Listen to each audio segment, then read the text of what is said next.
Again, good afternoon, everyone. Let's go ahead and get started. As a way of introduction, my name is CJ Broderick. I am with the Equity Paradigm, and we're excited for this time with you all this I guess Saturday afternoon, and looking forward to working with you. Um, I am I guess you were all in the position I was in about 20 years ago. About 20 years ago or so, I was a freshman at Duke. Moved in, lived in Allspa, and so I'm a Duke alum. I've lived in the Triangle, very, very close to the university ever since.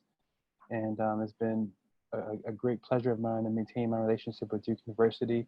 And I'm excited for all of you to begin your Duke journeys. And I believe that you all will enjoy your time at Duke. I know this is a different time with COVID and with this pandemic, but I'm sure the university has some outstanding things planned for you.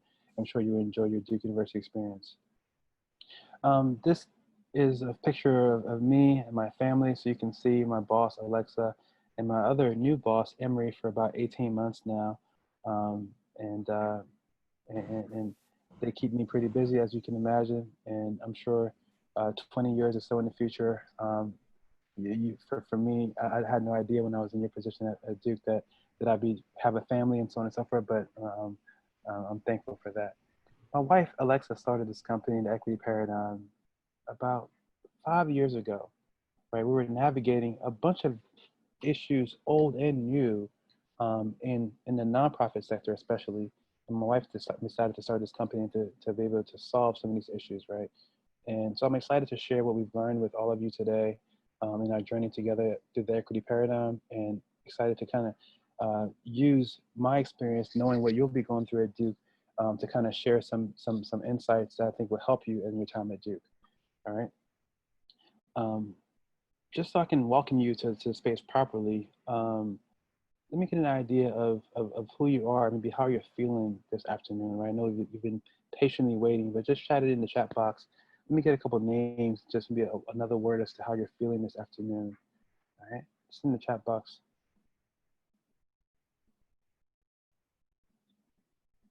BB's anxious and excited, number one. Restless, awake, sleepy, excited, fantastic, pumped, tired, excited, nervous, curious, excellent. A wide range of emotions, right? But I'm so thankful for all of you for being here. I really, really believe that this information we'll go over today and what we'll talk about today will be very, very useful in your time at Duke, but also beyond Duke. So I'm excited to share what we've learned with all of you. All right. So I mentioned that some years ago, my wife started this company after many, many discussions about issues that were happening around the country and how we were solving these issues. As Duke University students and alumni, soon you'll be in positions to be problem solvers. You'll be thinking through how to create solutions for a dynamic set of problems, right? And you'll be tasked with thinking through these issues, right? And so when we're thinking about representation, right? Imagine people that are solving these problems. In Ferguson, Missouri, some years ago, there were some issues that the community was trying to solve, right? Nonprofits, in particular, were working very, very hard to solve these problems. But we realized that there was a representation issue as it relates to solving these problems, a huge representation issue. I want to ask all of you in the room today. I'm going to tell you a fact first that over 60% of nonprofits, serve majority communities and people of color, right? So most nonprofits serve majority communities and people of color. However, it's not the same level of representation as to who's solving the problems on behalf of these communities of color, right? My question for you in the chat box is, what percentage of these nonprofits do you believe are led by people of color? 5, 10, 5, 10. A large range there. The answer is 7%. Told you that 60% of nonprofits serve majority communities of people of color. However, 7% are led by people of color. So there's a huge issue there with representation. All right. Moreover, white people lead 95% of philanthropic organizations, make up 82% of nonprofit employees, make up 92% of nonprofit board members, make up 90% of board chairs. In fact, 30% of boards lack a single member of color, right? This is the point where it becomes really interesting. Most of these nonprofits that serve communities of color and they're led by white people state that diversity is a core value, meaning there's a goal of being diverse as an organization, but these statistics have not changed in over 20 years. So all these nonprofits that are working to solve problems on behalf of communities are wanting to be diverse, wanting to be inclusive, wanting to be equitable, but they haven't found a way to do so yet, right? And so we thought we have to be a part of solving this problem. And so when I started the Equity Paradigm to do so. We realized in our research that it wasn't just the nonprofit sector, right? That same problem with representation extended into the society broadly speaking, right? So I'll give you some more data here, right? Think about these two questions. This issue of representation means who's controlling the narratives and perceptions about who people are, and also who people are not, who people can be and what they can't be, who holds the power and decision-making authority that impacts society at large. Right? As you begin your journey as Duke students and thinking through your education, it's important to also think through this question of representation, right? Because you'll be in positions very soon to make a difference. So it's important to think about these. Right now, with the Black Lives Matter movement and with race being such a huge issue nationally, many people are ready to move towards change. You know, what can we do? What can we do? I know most of you are thinking also, what can you do, right? And so one of the things we want to do with participants of this workshop is help you understand 3 key questions and the answer to those 3 questions before moving towards change initiatives. So at the Equity Paradigm, we work with companies, for-profits, nonprofits, organizations all across the country to answer these 3 questions before we recommend change. The first question is, why do these dynamics exist, right? In this workshop today, we're going to answer that question. We're going to start to plant those seeds and have you think about the historical construction of race and connect the inequitable outcomes we see across society with the system of racism, right? Further along, we talk about identity development, how your identity has been shaped, and then we talk about, for our clients, what that means for them in their workspaces, all right?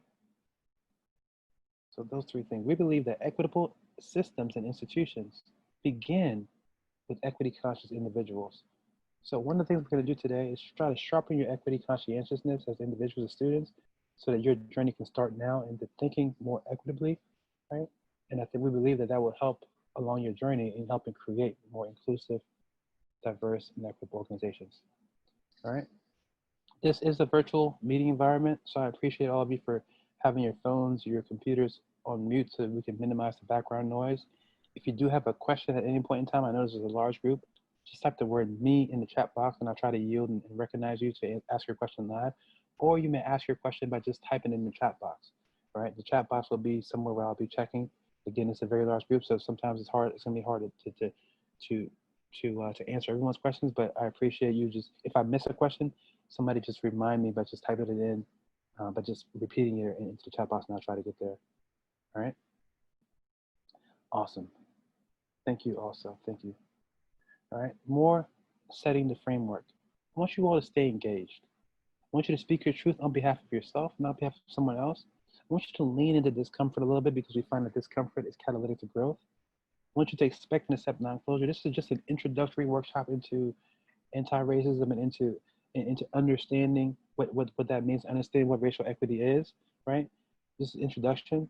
You'll be learning about this hopefully throughout the rest of your lives.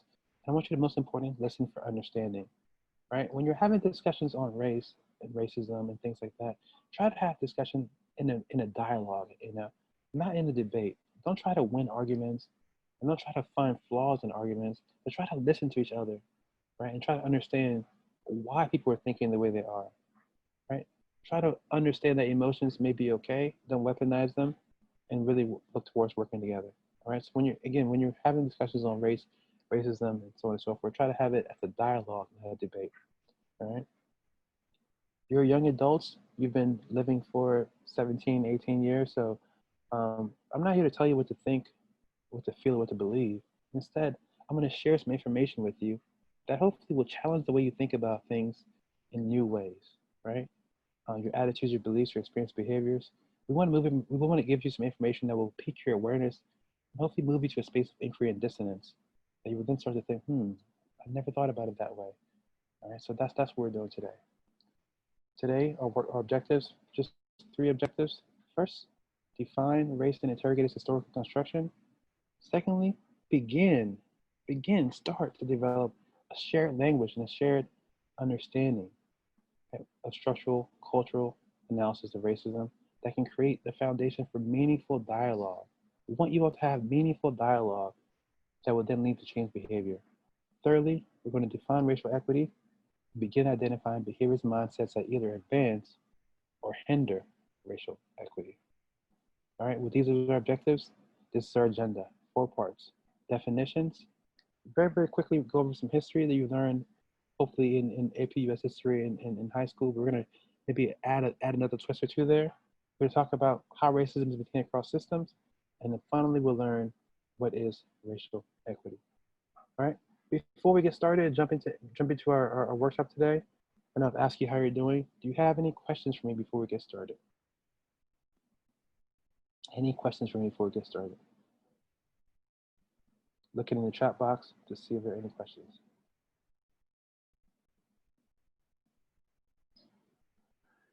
All right. Seeing none, let's move forward. Right. Many of you have had and will continue to have many, many discussions on race and racism over your years at Duke and beyond.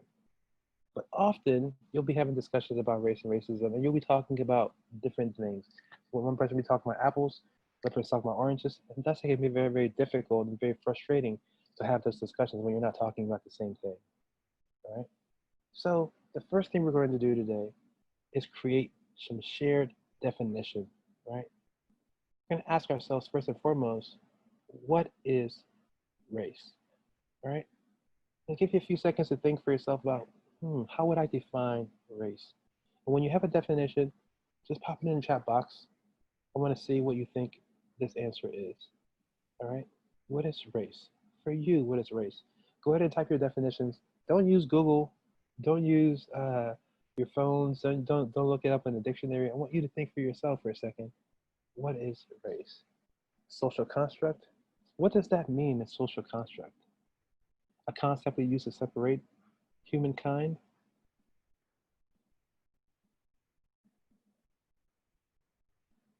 Socially constructed division of people based on origin, all right?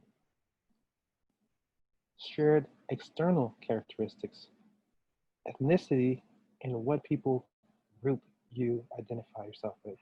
Skin pigment, all right? Social structure used to reinforce white supremacist-based hierarchies, all right? See a lot of social constructs here, okay? A man-made system of grouping people based on their skin color, right? An artificial classification of people, an excuse, a combination of external characteristics and culture that is used to classify and group people.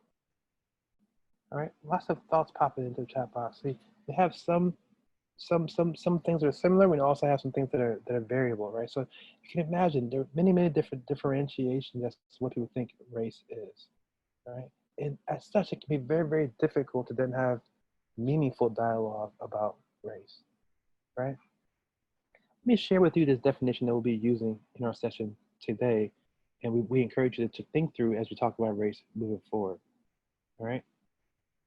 You're gonna hear my voice a lot today. Let me have a volunteer to come off mute if you can. I'm not sure if you can or not.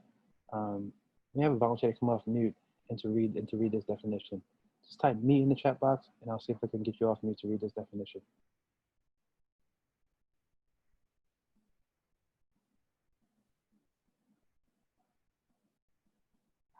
Any volunteers? Type me in the chat box and I'll see if I can get this through. I know this is much more difficult with a large group. Brandon. Let's see if we can unmute Brandon.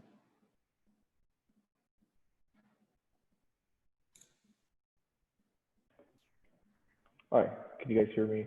Yep. Hi, so just read it. Just read it. So a specious classification of human beings created by Europeans during a period of worldwide colonial expansion, using themselves as a model for humanity, for the purpose of assigning and maintaining white skin access to power and privilege, and to legitimize the dominance of white people over non-white people. Thank you, Brandon. So we use this definition because it's so rich in context, right? I could have found a definition that's like 10 words, but this one is longer. But I love it because it's so rich in context. It gives you a really detailed understanding as to what race is, right? At its core, it defines race as a species classification of human beings. That word species being in there, I love that word placement. It makes you think of the word species, but it's not related to the word species at all. What does the word species mean? Superficially plausible, but actually wrong, false. It's a false classification of human beings, right? And again, I love that word species because just like race, because we have these different phenotypical differences. We have the different. I saw the word pigment. There are different pigmentations. We're classified as different, but it's a false classification. It's a wrong classification. So I love that word species there because again, it makes you think of species, of the word species, but it's not of species. It means it's different. All right. Next thing that's important is the when.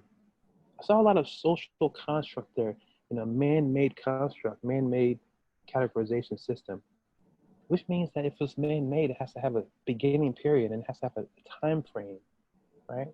So during this period of worldwide colonial expansion, it's important to understand because if you understand what was happening during this period of worldwide colonial expansion, right, then you can also understand this race construct a little better. Created by Europeans, I want you to think to yourselves, what if this race construct was empowered by another group of people? What if it was Africans that control this construct? What if it was Asians that control this construct, right? What would that mean? And how would things be different? And then using themselves as the model for humanity is the how. This is what the model human being looks like, walks like, talks like, worships like, etc. Right? And most importantly, the why. For the purpose of assigning and maintaining white skin access to power and privilege, and to legitimize the dominance of white people over non-white people. All right. This is the definition again we'll use in this session, and I want you to, I'll encourage you to think through it and use it and think about using it moving forward. All right. I see some questions. I see some answers in the chat box. I'll let those continue to go. All right. As we move forward, now we have a working definition of race. So now we should be talking about the same thing when we're having discussions on race. But quite often we're having discussions on racism, right? What is racism? What's the difference between the word race and racism, right? Let me go to the chat box and see what you think. What is racism?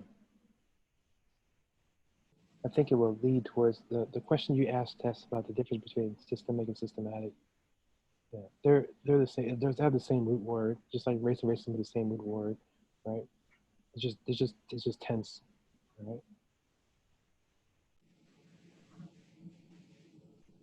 What is racism? Okay, judgment based on race, discrimination based on race.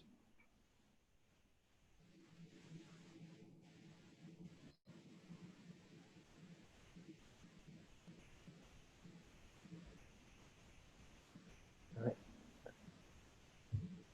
Hate and aggression based on race, a system created to oppress folks based on race, a bias towards any one race, right? Seeing a lot of prejudice against others that are different than the majority, okay?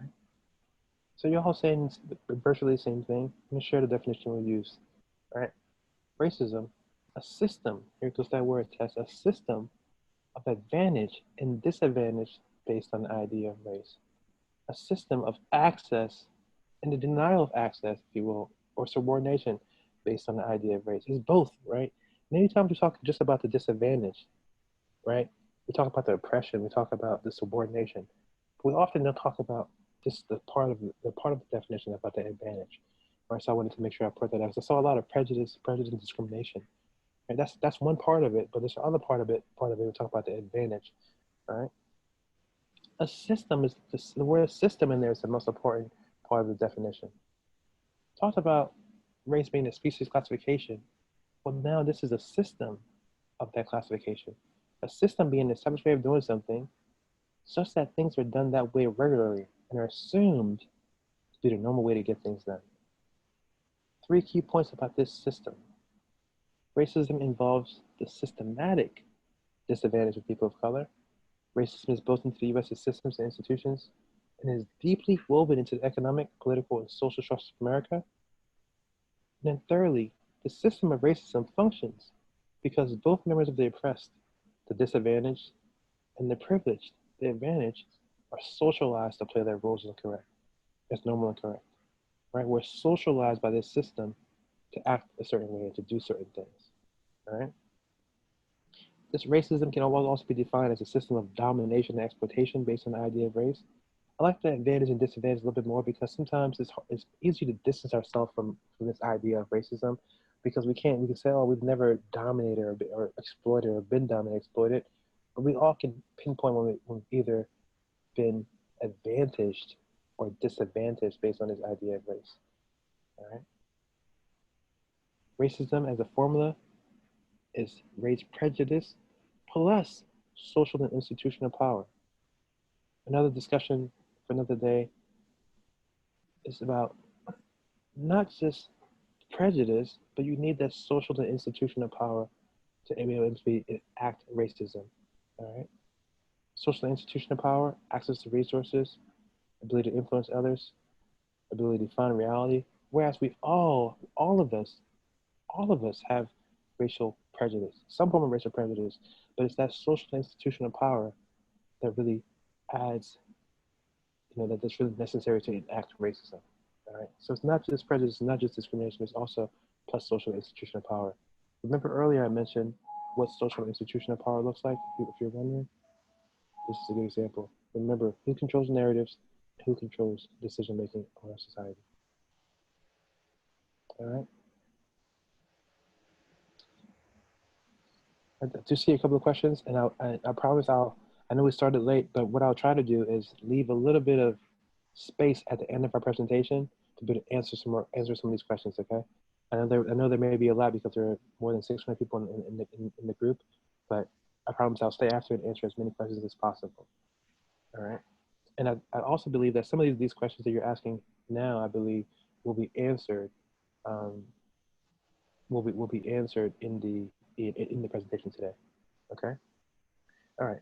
So when you have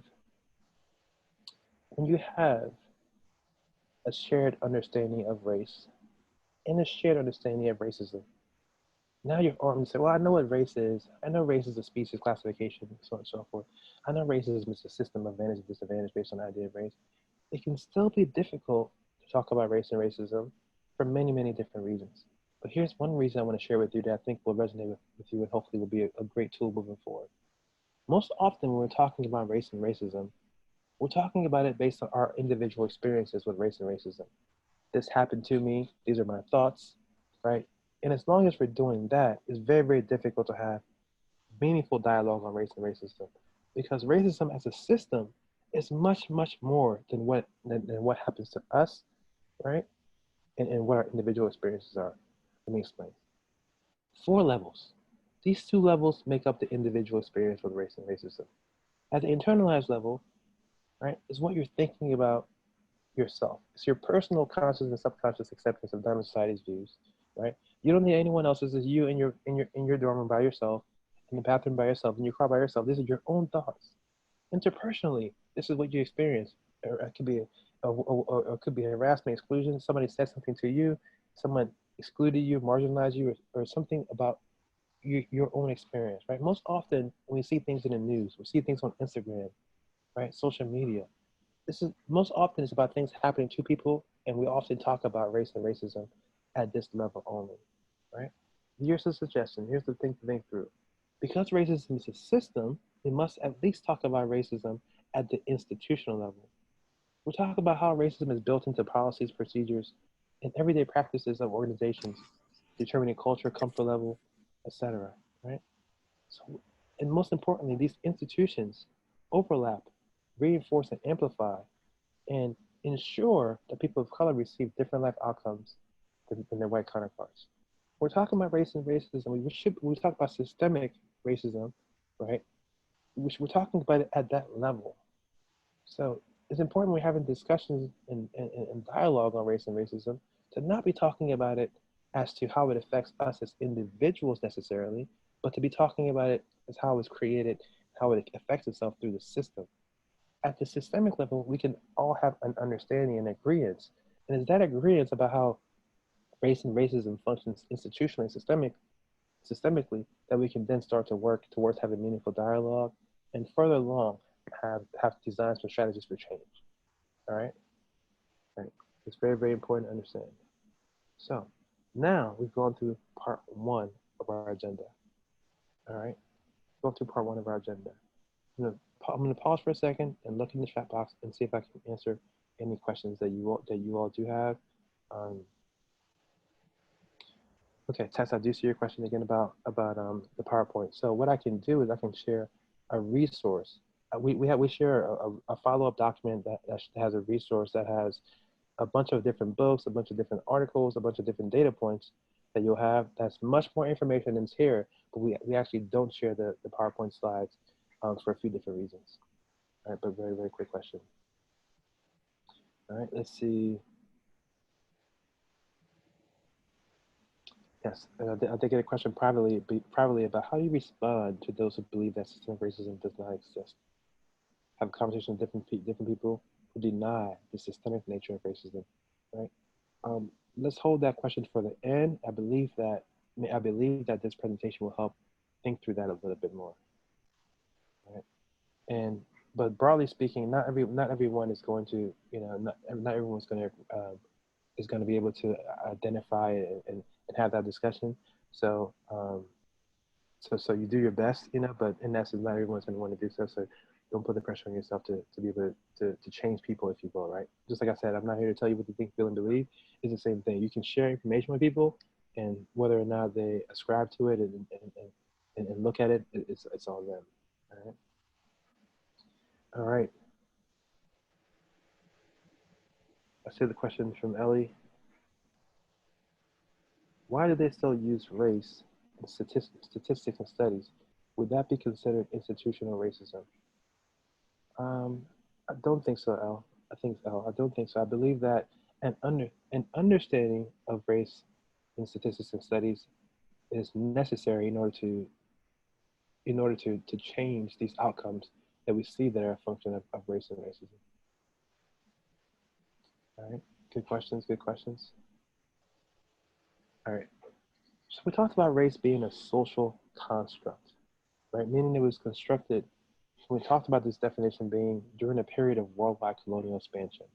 In order to truly understand this race construct, I want us to go back to this period of colonial expansion and just interrogate a few pieces of history, just so we can have a working understanding, a much deeper understanding of this social construct, right? Before we do so, I want to ask you a question. Most often you're given advice about how to get ahead in these United States. What do you hear about how you get ahead in these United States? How do you achieve the American dream, right? Work hard. What else? Of course, get an education. You are, first days on campus, getting an education for sure. Work hard, study hard, make sacrifices, assimilate. Wow, go to Duke, act white, do better than your parents, network, zip code origin, get good grades, pull yourself up by your bootstraps, stay out of trouble. Imagine that all of these just be white. Be a rich white male, get favors, use connections, have money. Imagine that all these things you're saying are encompassed in this definition. right? Imagine all of those encompassed in this definition. But I want to go through a very, very brief picture of history for a second, just to have us think through this question, right, a little bit deeper. So let's go back to this period of colonial expansion. Let's start with the 17th century. Before everything was about race, everything was about class. As we as colonialists, if you will, navigated across the ocean and got to these lands and started to seize these lands, right? It was about those who had land and who had access to land and those who did not have access to land. Those who had land then created these contracts for people to work the lands in order to for them to have access to resources. These contracts were called indentured servitude contracts, and these indentured contracts was basically the law of the land as far as labor was concerned back in the day. This system of race was not created yet, and so many people of different phenotypical differences work together alongside each other as indentured servants, you know. And three indentured servants of different phenotypical characteristics decided to run away and escape their indentured servitude contracts. One, a man of African descent, one, a man of Scottish descent, and one, a man of Irish descent, left Virginia and ran away north to Maryland, escaping their indentured servitude contract. They were summoned, if you will, and they were caught in Maryland, and they were brought back to Virginia, colonial Virginia, to face trial. At the trial, the man of Irish descent and the man of Scottish descent and the man of African descent were punished, but they were punished separately. This is one of the first times we can see that this difference in punishment based on this idea of race, right? The men of Irish and men of Scottish descent were punished by some years being extended in their servitude. Right? A few years were added to their servitude, and they're also given some lashes. All right. However, the man of African descent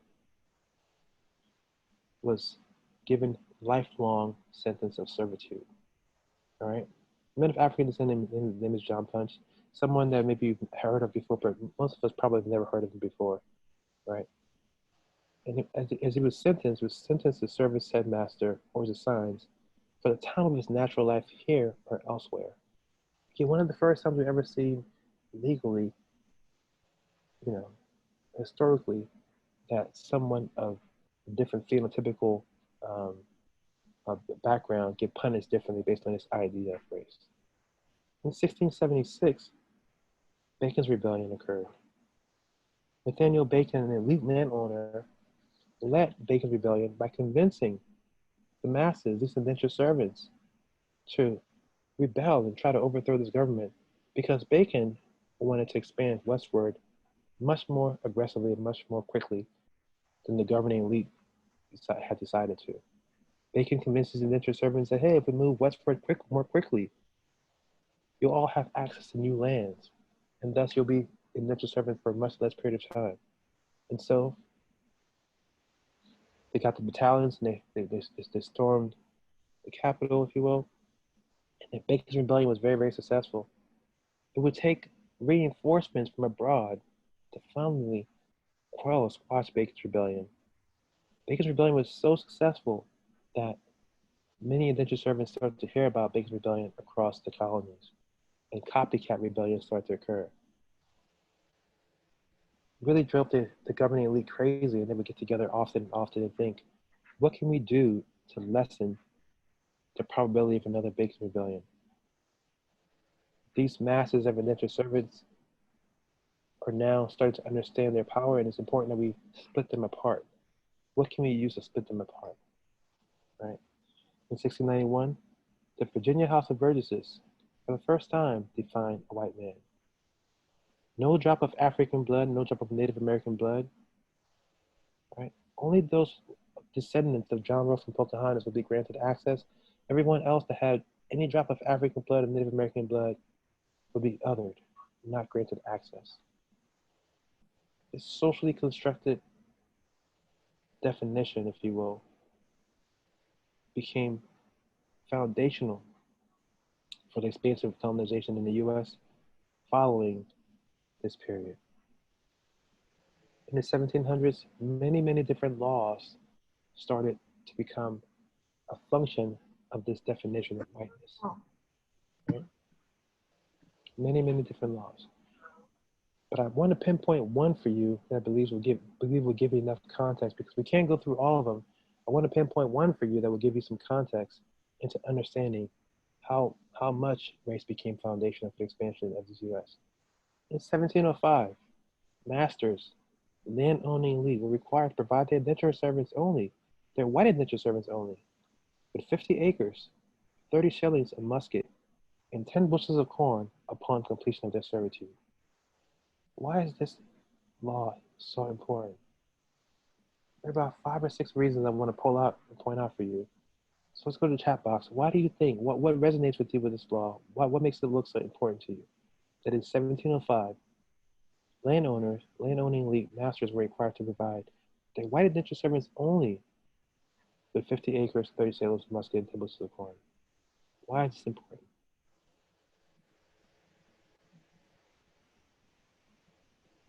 Divide the classes. The word white in there becomes a specific reward based on race, skin color, money. Head Start provides a foundation for present racism. The system advantages white people, land is wealth, superiority, specific to white indentured servants. Yes, all those things are spot on. Yes. So again, people that were working before, so again, before race was a construct, before this construct meant anything, people were united based on class. We talked about 65 years ago where John Punch of African descent and his Scottish and Irish buddies ran away together, were looking out for each other, they were best friends. And now all of a sudden, indentured servants that are white, that have access to whiteness, are given a leg up based on law, right? And so, most importantly, this united front of indentured servants that was rebelling in things like Bacon's Rebellion is now less incentivized to do so. And white indentured servants only are incentivized to complete their servitude, right? So things like Bacon's Rebellion become much, much less of an issue. Furthermore, people that have access to whiteness are now that were in the past of the lower class now have access to land, right? And so you do see at land being connected to wealth and wealth building, being available to white indentured servants only being important. You also see here that there becomes a price. There's a price now for labor that's a little bit much more than it was in the past.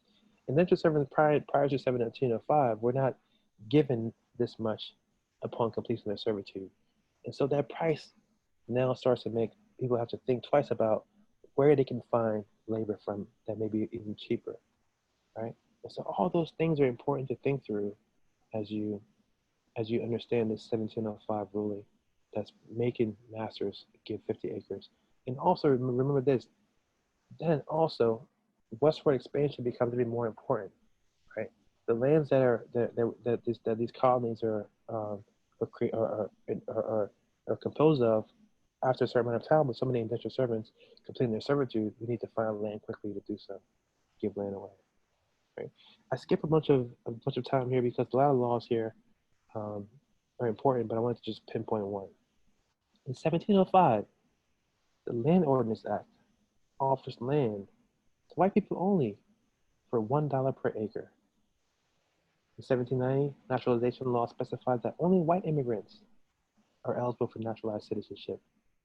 All other immigrants are denied civil rights, the right to own land, the right to own property, the right to vote, etc. In the 1790s, you see some abolitionist movements starting to really gain steam, to really gain strength. And so scientists are commissioned to study to study human skulls and really to prove that this racial hierarchy is a meaningful one, and this racial hierarchy is what is deserved. These scientists study this for some years, and they come back and they say that, there's no link between the size of human skulls and this racial hierarchy that's been created. But still, it will be found serviceable to the memory of man that constituted certain classes into which the men of our planet may be divided, right? Of course, there's no scientific justification for this racial hierarchy, but we still believe that we can divide men into certain categories and that it may be useful, right? And so the terms like Caucasoid and Negroid and Mongoloid start to pop up as a function of this study. Right? We're also next to a bunch of. Right. I'm hearing some feedback. Everyone, please make sure your computers are on mute. All right.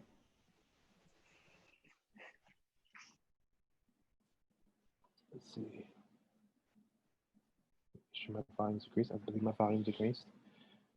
All right. Moving forward to the 19th century. 19th century.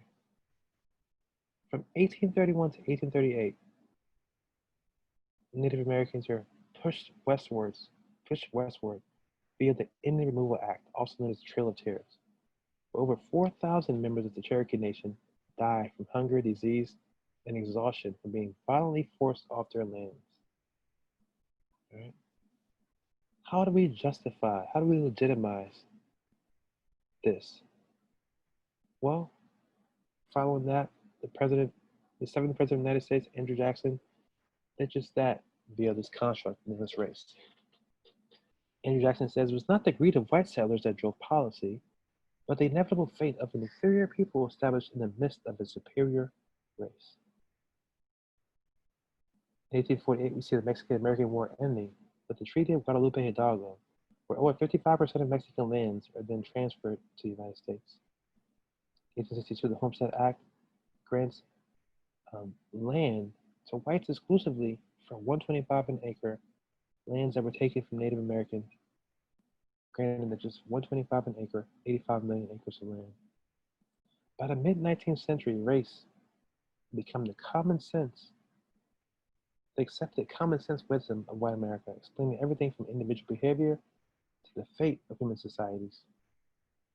We like to think of a bright spot in 1863, 1865, where the Emancipation Proclamation was followed by the 13th Amendment, and slavery was abolished for all except for those convicted of a crime. However, immediately following the 13th Amendment was the Black Codes, where then previously legal activity was then starting to be criminalized. So a whole new labor force was established, a whole new slavery methodology was established through the Black Codes to get labor.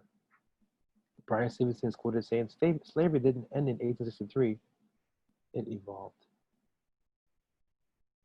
These maps depict the amount of lands that Native Americans controlled over the passage of time.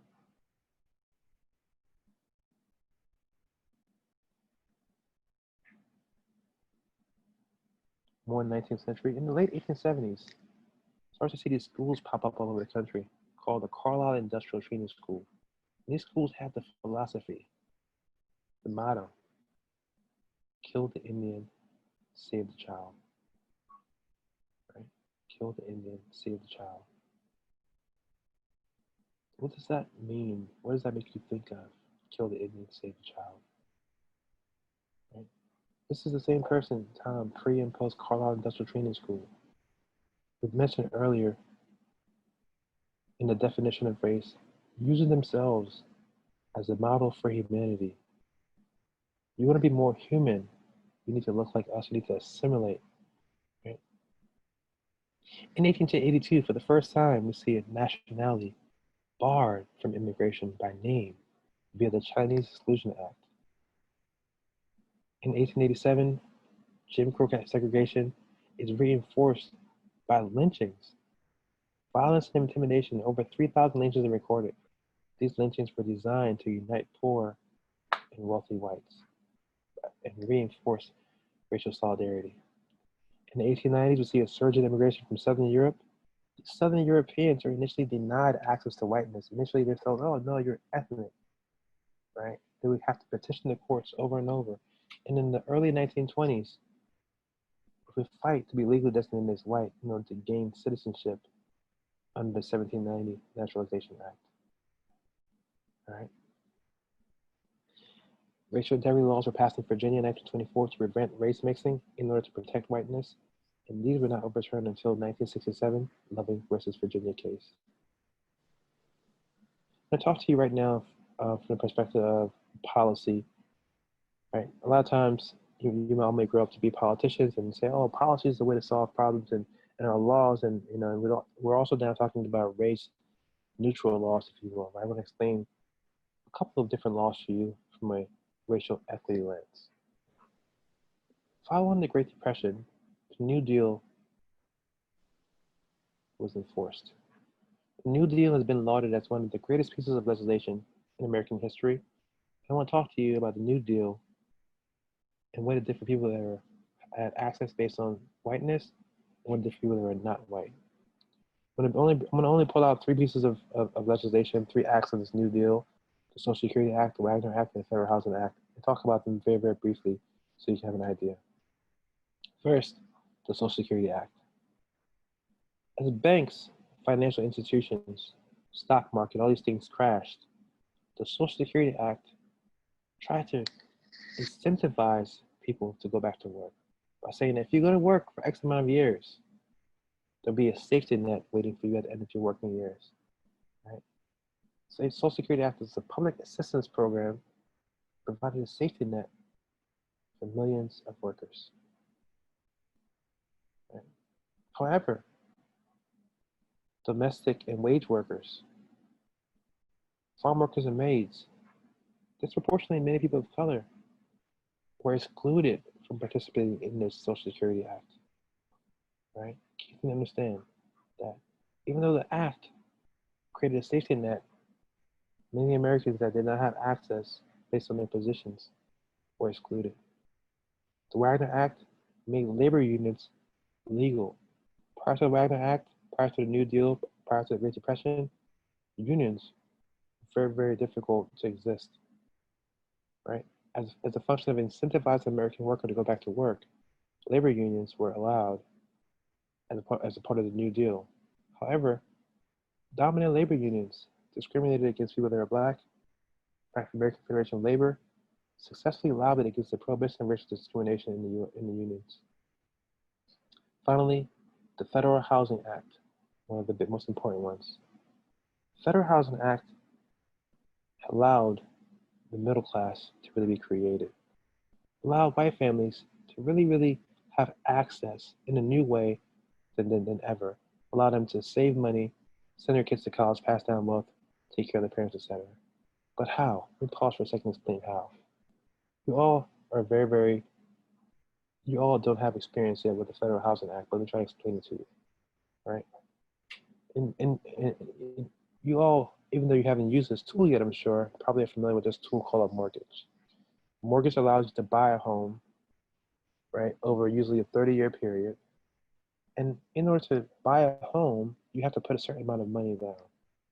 Usually that money is a percentage of the home's value. What percentage of the home's value do you have to put down in order to buy a home, do you believe?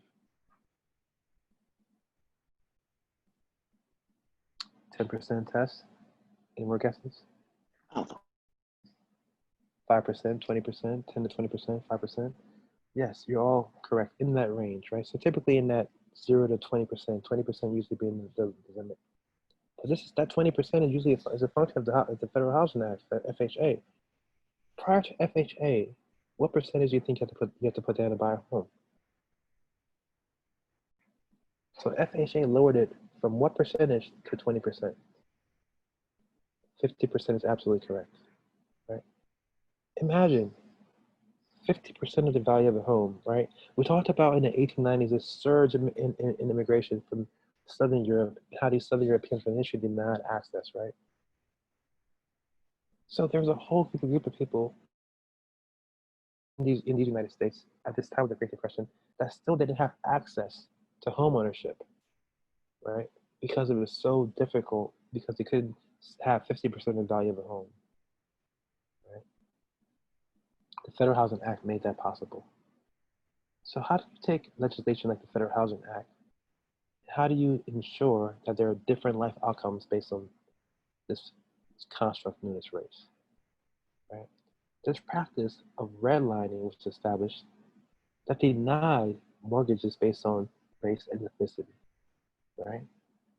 People would just deny mortgages based on race and ethnicity, and then this practice of redlining underscored that places where people of color lived in large groups were circled with a red marker, if you will, and mortgages were being denied to those neighborhoods because just because of who lived there. Those neighborhoods were deemed um, bad neighborhoods or problem neighborhoods, and banks and financial institutions were discouraged from creating financial programs for those areas. I'm also going to talk to you about the GI Bill. Following World War II, veterans returning home were given access to loans to get an education, start a business, buy a farm, buy a home. White returning soldiers were able to buy homes all over the country in suburbs and create new neighborhoods. And our country expanded, the middle class continued to grow. However, I talked to you about redlining already, right, and how soldiers of color were excluded from being able to purchase homes in certain neighborhoods. And also, they couldn't get financial assistance to buy homes in redline neighborhoods. Right? Duke University in 1944 did not allow Black students, so they couldn't use their GI Bill money to go get an education at Duke. Right? And other institutions, their HBCUs, didn't always have the space for these soldiers, for these returning soldiers. Right? Between 1934 and 1962, the federal government backed 120 billion in home loans. More than 98% of those loans went exclusively to whites. Right? Think about the effects of that. Right? In 1954, we also celebrate Brown versus Board of Education for its integration of schools.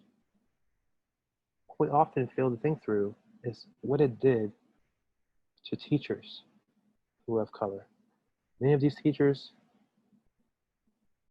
were not then hired in these integrated schools as teachers, and at the time, teaching profession was one of the best professions for people of color. Right? So many people of color that were teachers lost their jobs or had to have a difficult time trying to find employment after Brown versus Board of Education. In 1971, President Nixon declared a war on drugs, identifying drug abuse as public enemy number one. Between 1974 and 2014, the federal prison population exploded by over 600%. Over 2/3 of those that were in prison were either Black or of Latin descent. In the 80s and 90s, Presidents Reagan and Clinton's administrations expanded the war on drugs, increasing nonviolent drug offenses from 50,000 to over 400,000 by 1997. In this most recent recession, from 2007 to 2010, we saw that Hispanic families lost 44% of their wealth. Black families lost almost a third of their wealth, 31%, while white families lost only 11% of their wealth. It's been called the greatest loss of wealth for people of color in modern US history. If I were to ask you what happened with that recession and why there's this disparity in wealth loss, you may say predatory loans, you may say subprime loans, you may say a bunch of different things, right? What I want to emphasize to you as a function of this presentation, using the racial equity lens, is that this is a story of access, right? White families have had access from the 17th century to the 18th century to the 19th century to the 20th century, and now in the 21st century. That period of access has allowed white families to amass wealth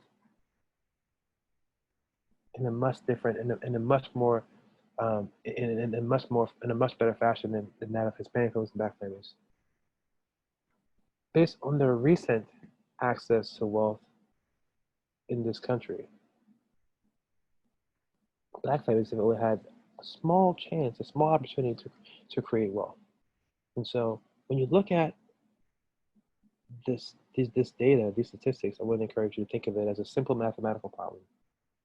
Imagine if those 4 or 5 centuries of wealth building was able to give white families a wealth index, let's say 100, just to keep it a simple math problem. Let's say that black and Hispanic families were then having a wealth index of 10.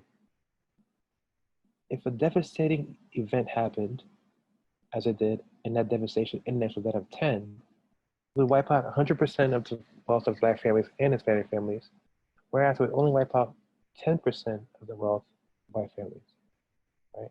So as we take a look at data and we make assessments, if we're doing it from racial equity lens, I want to think about the entire history of race in America, and not just think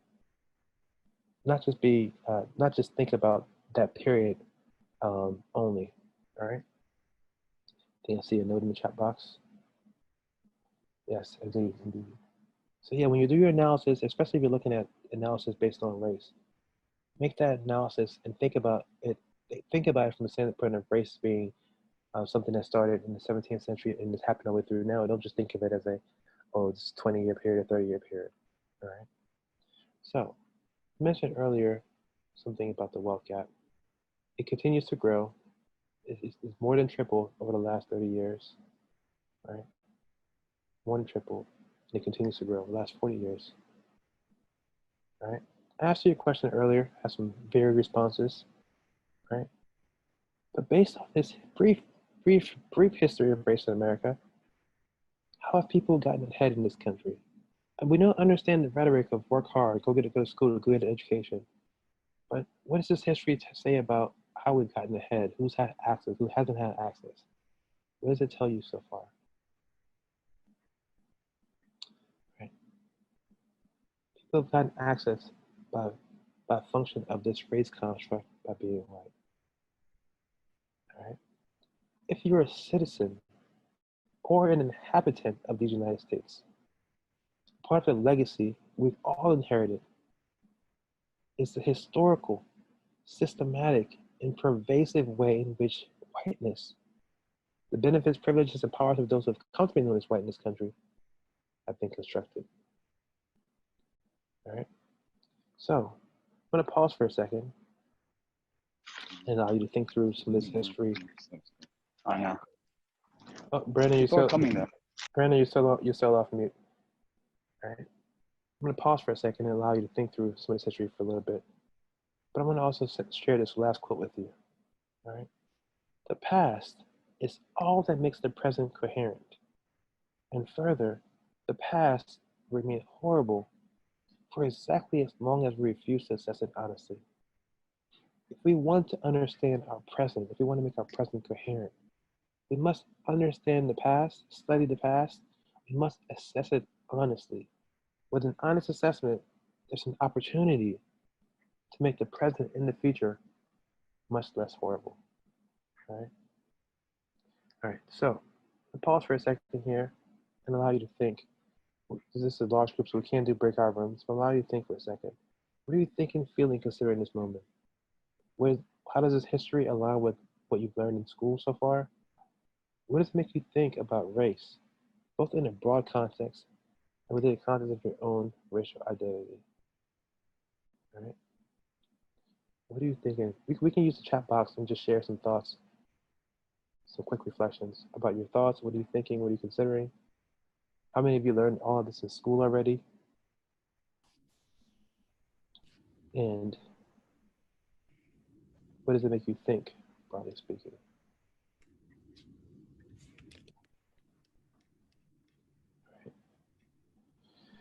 All right. This is overwhelming, a lot of information, enraging, disadvantaged, disappointed. Find school, particularly college boards, to remove the culpability of America from history. Anger, disappointed but not surprised. Despair and anger, concern. Really makes me evaluate the notion of the American dream. Disappointed but not surprised, frustrated, numb. This isn't anything new. Introspective. Learn about the history of the school, but the way the information is presented now told a different narrative. Disappointed in school systems for not teaching this. I would hope this taught more in school, as it is important to understand the past in order to prevent repetition or continuation. Right. So again, more of some of the same. So I want us to think through a couple of things now, right? Think about again who controls the narratives, and think about what roles we can play in ensuring that these narratives are are changed, if we will, right? And also want you to think through um, again the importance of understanding this history as we have discussions now and in the future on things based around race, right? All right. So let's move forward. Um, we'll try to break out rooms maybe a little bit later on. I think based on time, I think we'll move forward for now. All right, let's try to move forward. All right, thank you all for bearing with me. Part three of our work together: how racism is maintained across systems. How racism is maintained across systems. Racism is maintained across systems via several ways. One, colorblindness. We're sometimes encouraged to be colorblind. Don't see color because of the differential treatment that people of color receive. We must be able to see and assess color, and so sometimes racism is maintained by colorblindness. Another way is through revisionist history. We all talked about how history is sometimes revised, and we talked about history very, very briefly a second ago. We can really talk through how there are certain points that were made and certain angles that weren't seen. So this dissonance is making us think through history again. Here's a new term for you. It's a book on this called white fragility. And white fragility is another way that racism can be maintained. Let me tell you what the author of this book says about this new term, white fragility. Robert DiAngelo says that white people in North America live in a social environment that protects and insulates them from race-based stress. This insulated environment of racial protection builds white expectations for racial comfort, while at the same time lowering the ability to tolerate stress, leading to what she refers to as white fragility. White fragility defines a state in which even the minimum amount of racial stress becomes intolerable, triggering a range of defensive moves. These moves include the outward display of emotions such as anger, fear, and guilt, and behaviors such as argumentation, silence, and leaving the stress-inducing situation. These behaviors in turn function to reinstate white racial equilibrium. This is again from Robert DiAngelo, author of a book called White Fragility. Right? A really interesting book. I encourage you to add it to your reading list in your spare time. Internalized racism is another way that racism is maintained. And we do a whole other session on this, but internalized racism is how we're, again, socialized to play our roles as normal correct. People who are white are socialized, to play their roles. People who are of color are socialized to play their roles, and this is the term internalized racism. How we socialize, how the system of systemic racism works on all of us and socializes us. Another way is victim blaming and victim shaming. It's so much easier to blame people for societal and systemic outcomes, right? It's much easier to blame individuals instead of thinking through the institutional outcomes, right? So this person is a bad person, and this is why they have the issues they have, and not thinking through the conditions as to how that happened. All right. I'm going to also introduce this term, intersectionality. I know most of you have heard it before. Um, intersectionality. Let me share what the person who coined that term has to say about it. Kimberly Williams Crenshaw said that racial and gender discrimination overlap not only in the workplace, but in other arenas of life. Equally significant,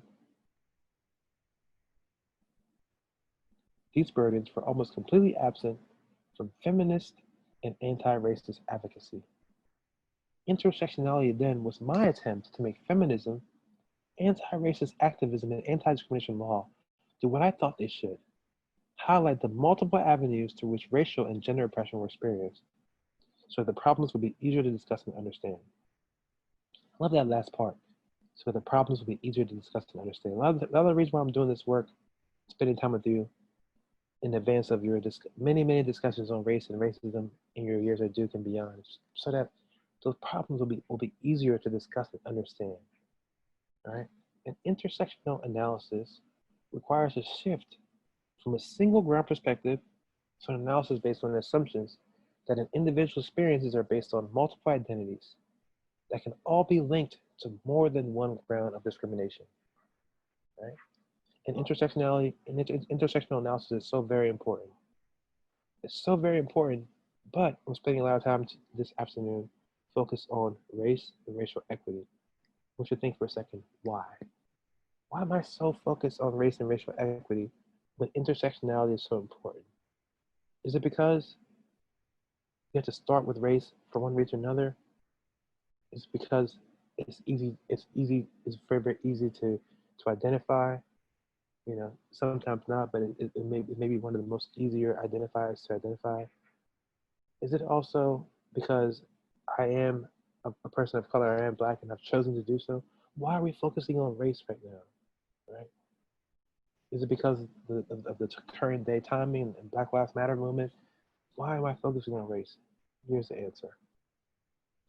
Intersectionality does help us understand the compounding effects of oppression, but it requires an understanding, a baseline understanding of the role of race as the strongest indicator of outcomes across all of our institutions. I'm focused on race and racial equity today because it's the most impactful.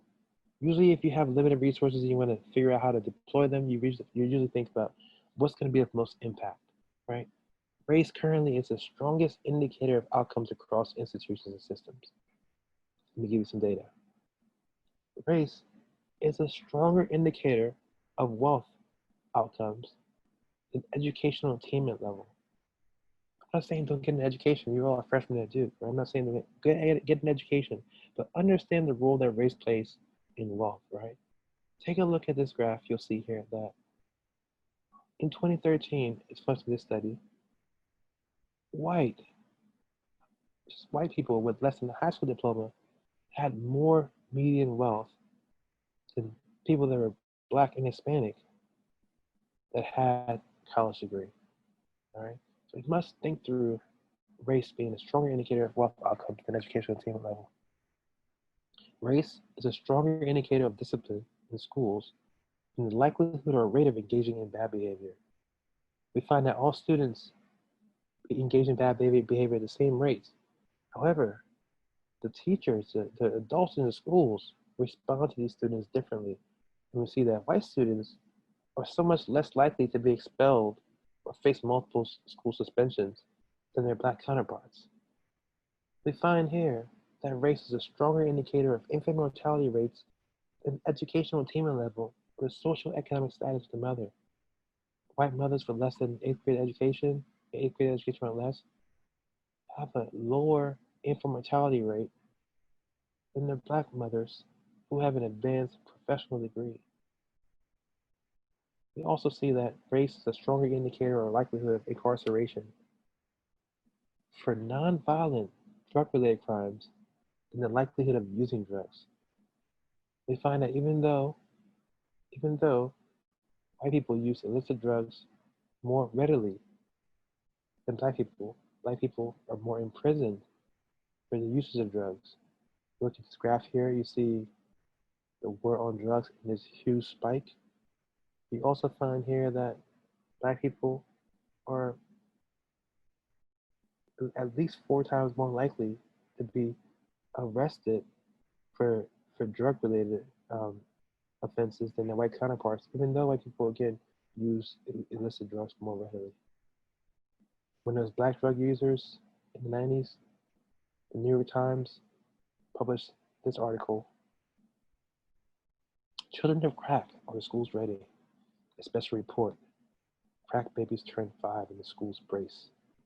Nomenclature is so important, they were named crack babies. Schools had to brace."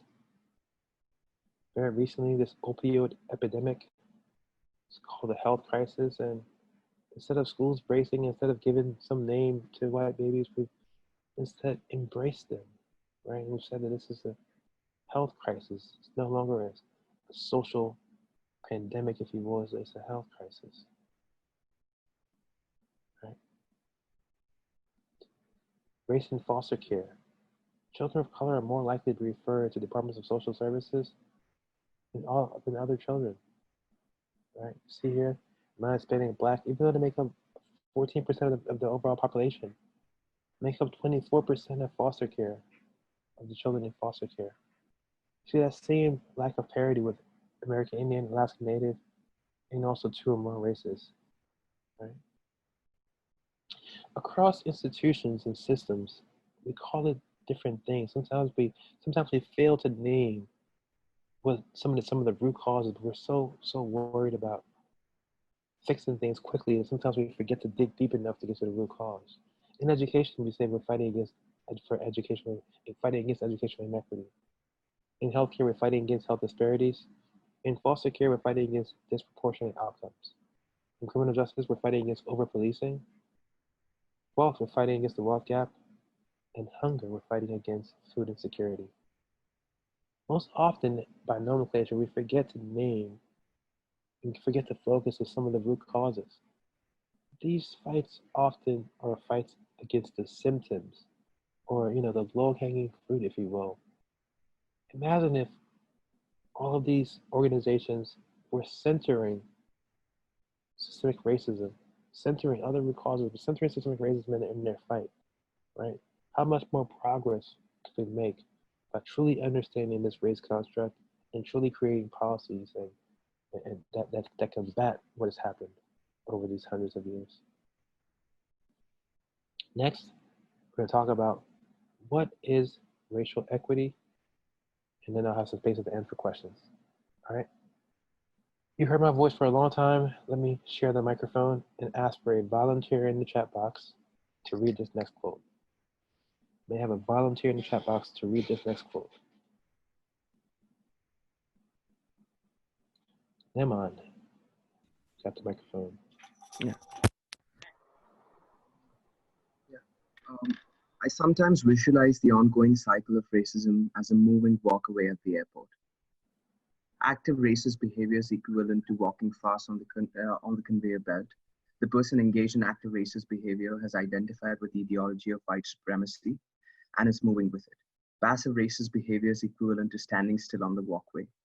No overt effort is being made, but the conveyor belt moves the bystanders along to the same destination as those who are actively walking. Some of the bystanders may feel the motion of the conveyor belt, see the active racist ahead of them, and choose to turn around, unwilling to go the same destination as the white supremacist.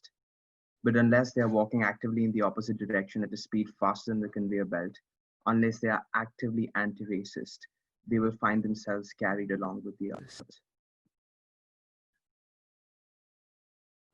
Perfect. Thank you. I love this quote from this book, Why Are All the Black Kids Sitting Together in the Cafeteria?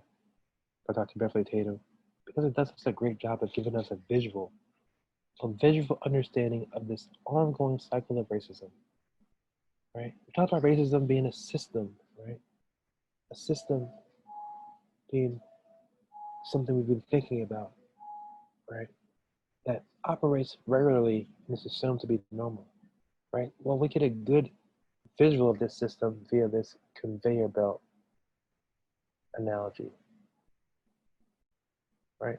Moving people from one place to another, moving deaf people who are bystanders on the conveyor belt, or people who are actively walking the conveyor belt from one place to another.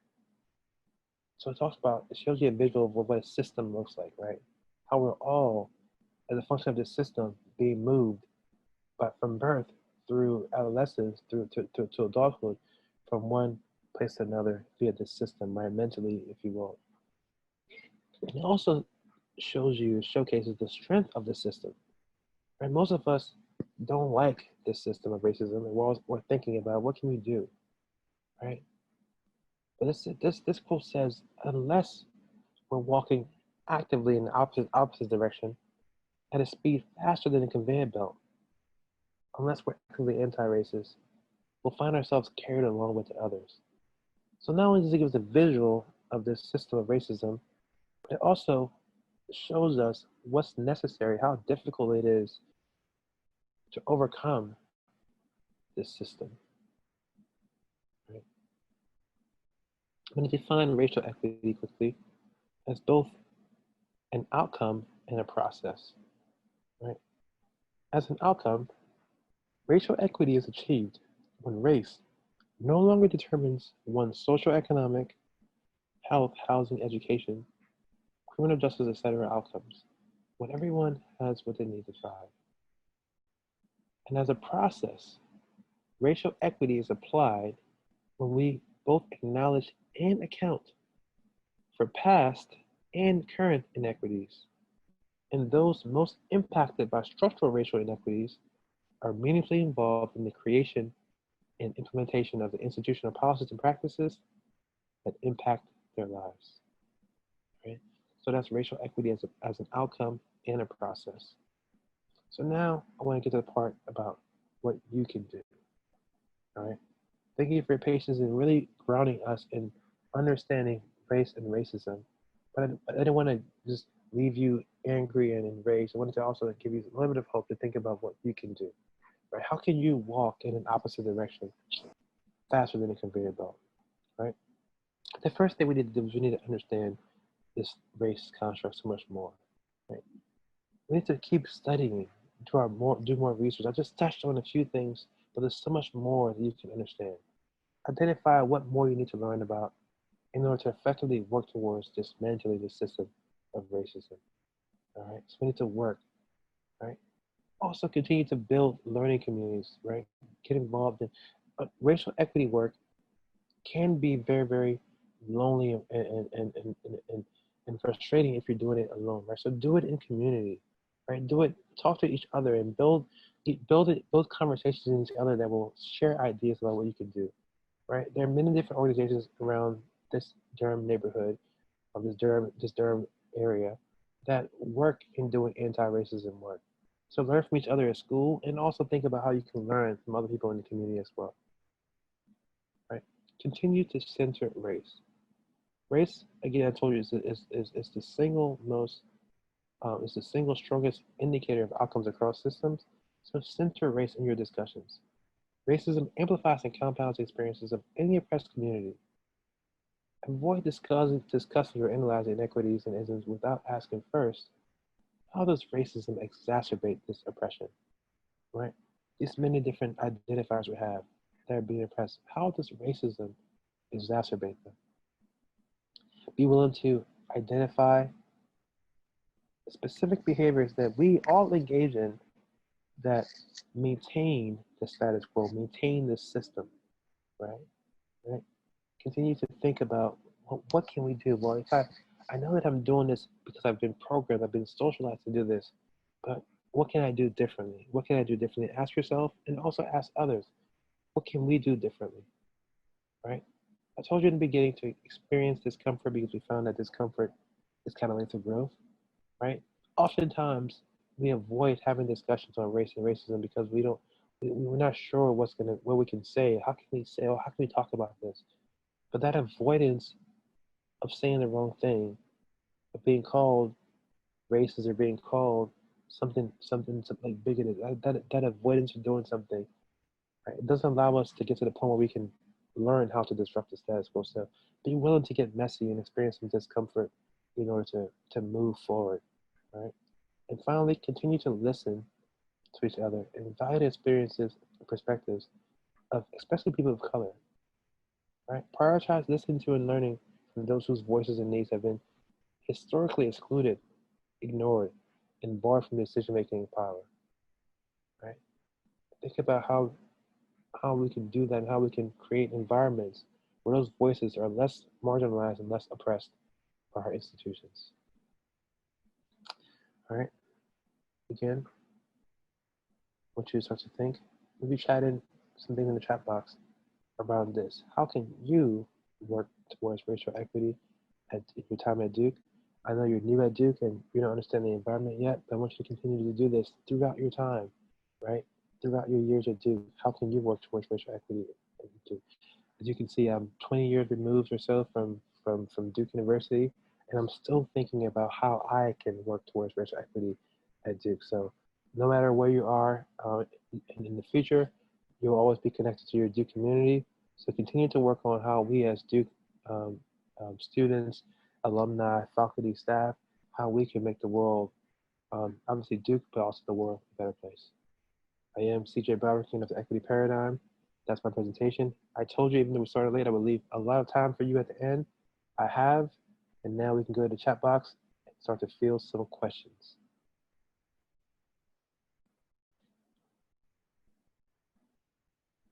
All right, I have a question that I'm going to read to you. It says, how would you address people of the same race who say certain negatives, like I of a certain race, and I don't find it offensive, or you're being too sensitive? I find this funny. You start to, yeah. So I think I understand your question. So I will email. So let me answer this question first, right? The answer to that question is this, right? So I was sent the question privately, so I'm not going to say, I'm not going to name the person, but we're all, again, socialized to play our roles as no one correct. Um, we have follow-up workshops to this session that start to go into that in a more deep way, right? But the answer to your question is that people that are white are socialized to continue this this system of racism. But interestingly enough, people that are of color are also socialized to perpetuate the system of racism, right? Most Many times because they benefit from this system in a small way, they're socialized to perpetuate a system that continues to marginalize them. And so what happens is things like we call horizontal oppression or denial of the system, if you will, in communities of color. And that in itself is is something that it takes a lot of work on, and it's something that is a whole nother discussion, if you will. But understanding that we're all socialized to play our roles as number one correct and perpetuate this system, and if people of color are denying the system, it usually is a function of that. All right, let me keep going in order. Um, do you have a list of recommended resources? Yes, Carmen. What I'm going to do is I'm going to share with the facilitators, to our contacts, um, some follow-up resources. And these follow-up resources will include, I mean, tons of places that readings, books, and data resources. So yes, I will send that, Carmen. Um, oh yeah, so I do see your comment, Brian. Um, I see I was asked privately about no mention of anti-Semitism. Anti-Semitism. Um, so there are a couple of things we don't mention in this introductory workshop, because we want to center race, because race is the strongest indicator across outcomes, right? You'll also notice that carefully, I didn't really center racism. I mean, I didn't center slavery in this discussion, because many people would argue that slavery had a start date and end date, and slavery ended, some hundreds of years ago. So, why are we talking about it, right? This understanding race at its core, understanding the why, the when, the who, all those, the contextually, gives you a much better ability to have a discussion on many, many different things. Many, many different things. Anti-Semitism also is one of those things, right? And so I believe that, again, when you have a discussion on race at its core, you can then have a much more meaningful dialogue about all those different things. Um, and so we wanted to give you a much, much more whole foundation to have dialogue on so many different things, with this understanding. So I appreciate the question. Um, let's see, going down the list. Kristen, we don't share the PowerPoint, but we do share resources. Again, for many, many different reasons, we don't share the PowerPoint, but we do share the resources that created the PowerPoint. So with those resources, you'll be able to have much more information than even we share. All right. Do you see that it was answered already? Let me keep going and find some more questions. To see those. Another question privately. What should you do if you realize that maybe you have said or done something that is offensive and racist? Um, so the answer is, it depends, right? The answer is continue to just have dialogue, listen, right? So none of us are immune from having done something, because we're all, again, socialized, to do things that may not be what we want to do, right? None of us are proud of this system per se, the system of racism and this history, right? And so it's important that we, again, talk to each other and say, hey, I'm not sure. I think I said something. I think I did something. And I want to have some dialogue and want to better understand. And I want to work on being more anti-racist. And I think with that in mind, that's a great place to move forward. All right. What can scientists and people going into STEM field do to be actively anti-racist in their work?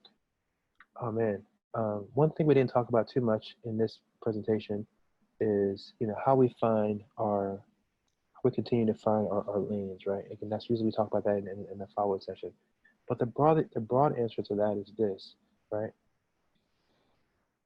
We're all socialized to play our roles as someone correct, but if we take the time to think through our racial identity development, right? And we take the time to really assess um, what places we have influence in, what places we have power and control in, right? And we can start to affect change in our own way, whether it's in our homes, whether it's in our classrooms, whether it's in our dorm room, wherever it is. I think that we can all start to affect some change there. Um, and then moving forward, um, I think that when you are in a position to establish culture, right, to be a part of establishing culture within institutions, I think then we can play even bigger role in there.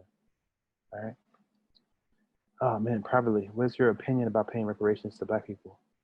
Um, well, that's a very good question. I do think that we talked about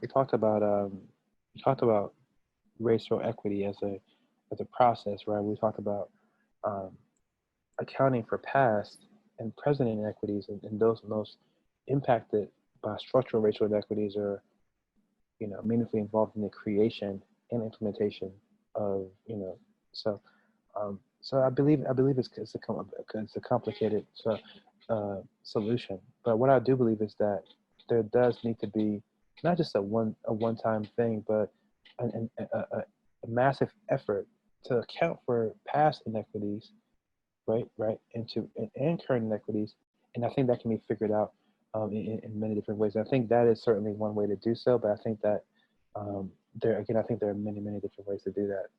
All right.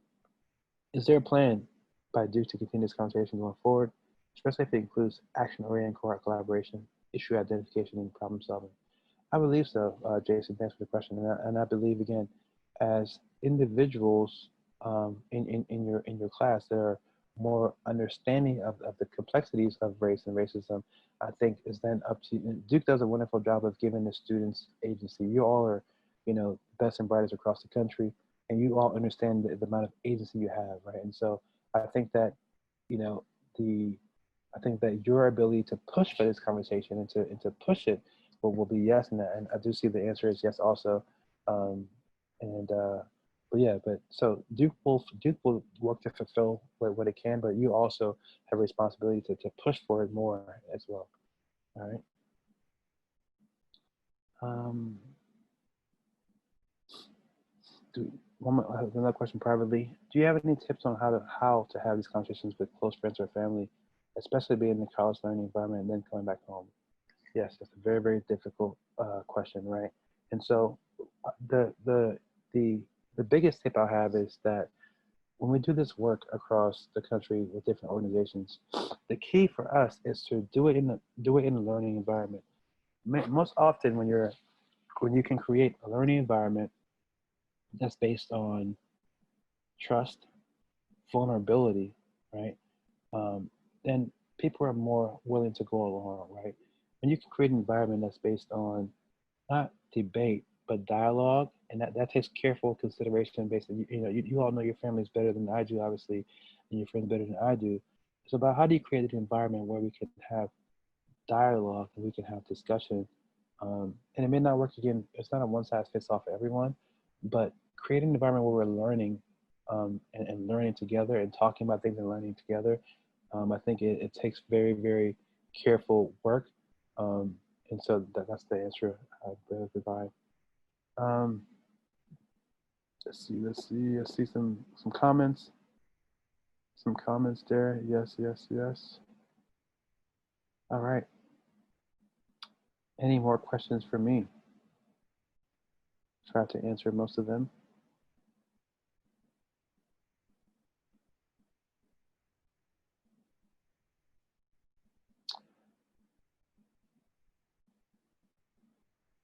Let's see. Oh, so Tess, I think so. You'll get that in the resource. But definition of race we pull from Milana Karenga's definition, and then definition of racism we compile from a few different resources. But you should have that in the document we'll share afterwards. Thank you, BB.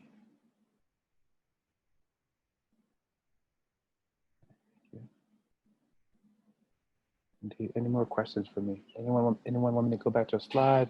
Any slide you didn't understand? None. Again, thank you all for your time this afternoon. Wishing you a wonderful, wonderful year at Duke and beyond. And pulling for you, and I'm sure I'll maybe be on campus and see you around. So thank you again for all. CJ, this is Jordan from Duke, man. I unmuted myself. I just want to first say thank you so much for this. We really appreciate it. To all students and staff who are listening, thank y'all for participating and being engaged. Your pod squad meeting to process some of this starts at 2:30. So it looks like you got it starts at 2:30. So you got a 5-minute break here, but you're going to be able to dive some more of this in pod squads. And I want to make 2 quick announcements. The first is our cultural and identity centers are going to be continuing this work throughout the year from their different lenses. So that's one part of how this will continue. And the other is we'll take the resources that you provided for us, CJ, and make sure incoming first-year students and really all students will get them so we can continue this conversation. So thank you for being here. Thank you for being present. And thank you for staying engaged. You all take care, and we'll talk soon. Thank you. Thank you, everyone.